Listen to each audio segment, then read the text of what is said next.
Hello guys. गाय नहीं सरू, गाय गाय सही से बोला करा सरू। ये रीते जमे आना हो जाबा। अगर तुम लोग नए हो तो सब्सक्राइब करो, वो जो लाल वाला बटन है उसके साथ स्कैम करो या फिर महफिल जमाओ, मुझे नहीं पता, बस क्लिक हो जाना चाहिए। अब मैं भी जा रहा हूं, मुझे पार्क में स्टंट्स मारने जाना है। नमस्कार प्रणाम। हमारे साथ एक सिंगर जुड़ गया है जो हमारे लिए गाना सुनाएगा।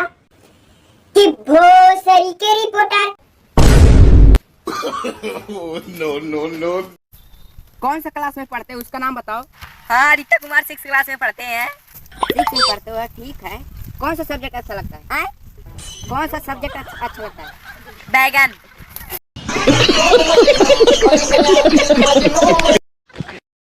हंसता रहा कर, हंसते हुए बहुत सुअर लगता है तू।